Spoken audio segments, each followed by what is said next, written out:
Šā gada sākumā valsts nozīmes kultūras piemineklim Vilzēnu mūžai piešķīra finansējumu vēsturisko koka durvju restaurācijai un darbus veica kokdarbu restaurators Mārtiņš Metāls no Līgatnes. Viņa vadībā senās durvis atguva vēsturisko izskatu.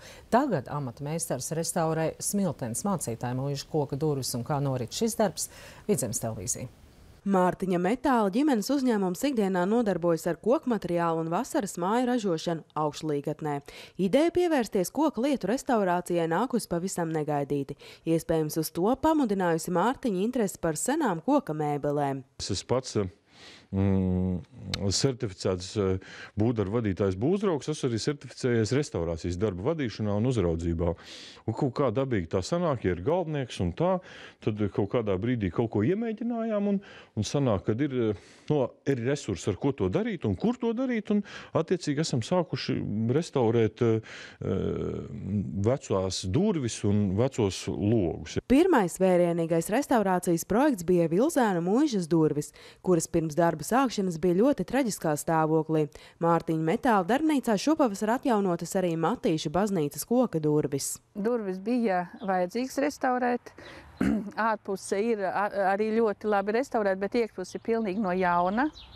Un darbs ir paveikts kvalitatīvi, ilgi gāja, bet tas arī saprotams, jo detaļas bija ļoti daudz jāmaina.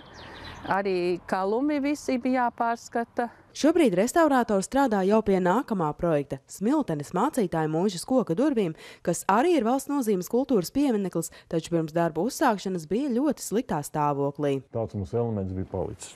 Mēs pēc nospiedumiem redzam, kad apakšējais elements arī ir bijis, tad apakšējo elementu mēs vienkārši pēc šīs analoģijas izgriežam. Ja? Tā. Un tas ir roku kogriezums, protams, kad.